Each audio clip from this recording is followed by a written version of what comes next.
Bienvenue sur Africa 24. Dans cette nouvelle édition du Morning News, voici les titres de l'actualité. En Guinée, la crise scolaire persiste et paralyse le système depuis maintenant 2 semaines. Les parents d'élèves appellent le gouvernement et les syndicalistes au dialogue.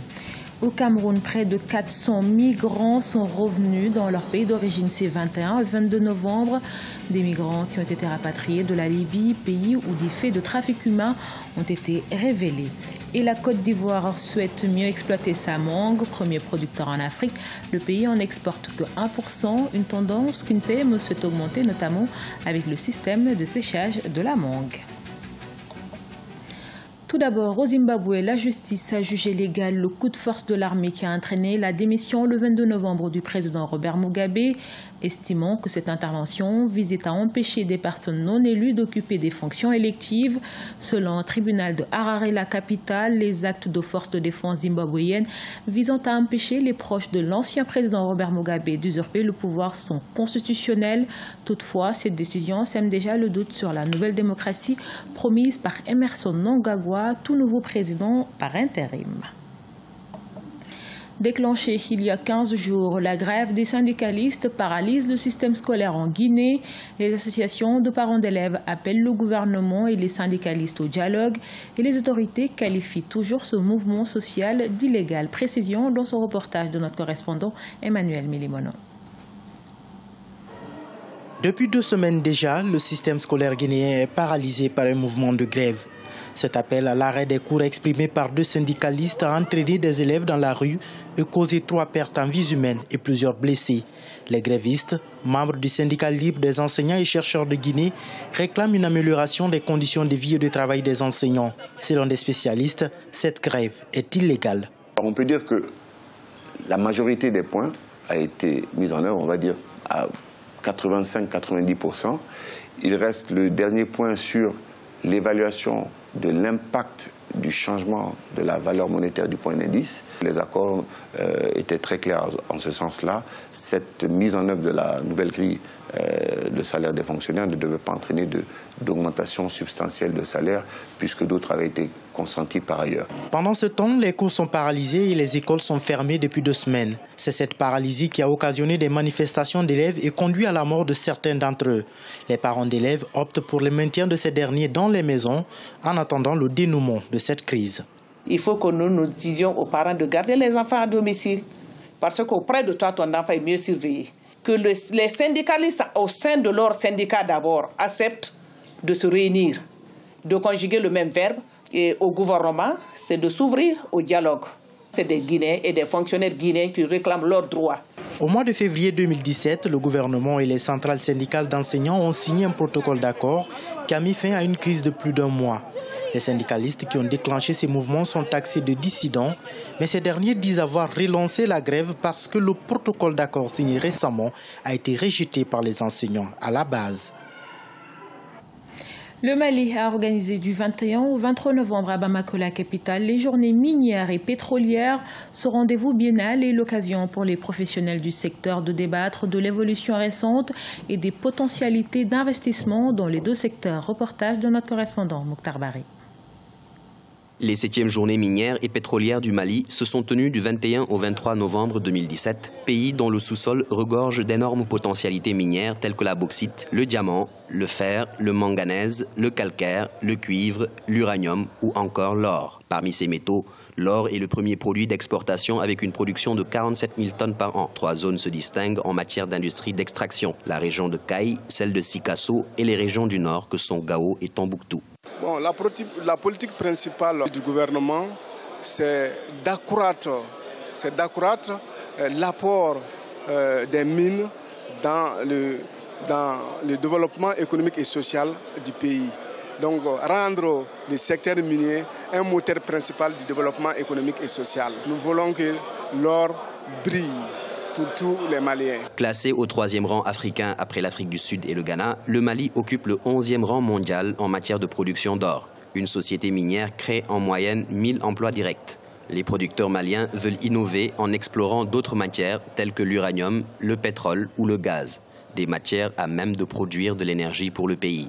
L'hydrogène qui est découvert, qui est shallow, nous avons montré que c'est possible de l'exploiter et que c'est possible de produire de l'électricité avec. C'est possible de l'utiliser localement ici. Donc on n'aura pas à faire tous les gazoducs, pipelines et tout ça. Les Maliens ont besoin d'électricité. Et ça peut nous permettre d'avoir de l'électricité bon marché. Donc ça, pour moi, c'est quelque chose sur laquelle nous devons surfer pour essayer de réduire le coût de l'industrialisation, le coût de l'électrification du Mali, et puis essayer de gagner la bataille du développement par ce projet-là. Sur 17 sociétés d'extraction minière, seules 7 sont fonctionnelles de nos jours. 3 sociétés extractives lanceront leurs activités en janvier 2018. À côté des industriels, l'extraction artisanale tente tant bien que mal de jouer sa partition avec une capacité estimée à 60 tonnes d'or par an. Face au trafic de migrants qui sévit actuellement en Libye, la réaction du Cameroun ne s'est pas fait attendre. Le gouvernement a rapatrié près de 400 de ses compatriotes. Un soulagement pour ces migrants qui ne cachent pas leur joie. Reportage de notre correspondante Viviane Bauken.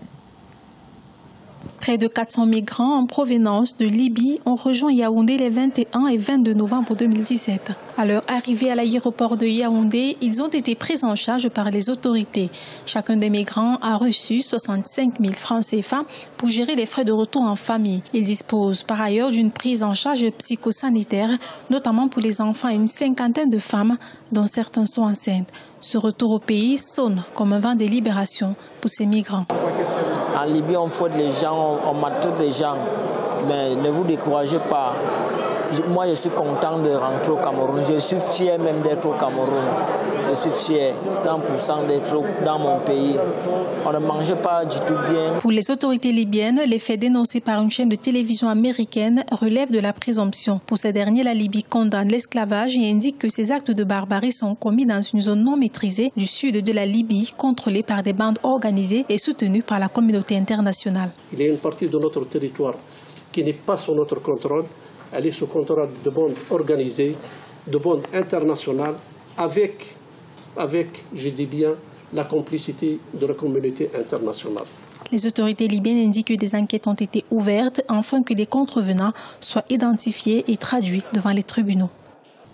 La transformation de son agriculture, c'est bien là l'objectif des autorités ivoiriennes qui souhaitent miser notamment sur la valorisation de ses produits agricoles. Outre le cacao, la noix de cajou, la Côte d'Ivoire est un grand producteur de mangue. Il en est même le premier en Afrique.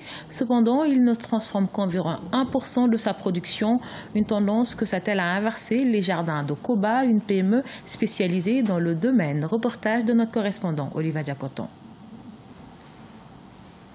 Les Jardins de Koba est une PME située dans le nord de la Côte d'Ivoire.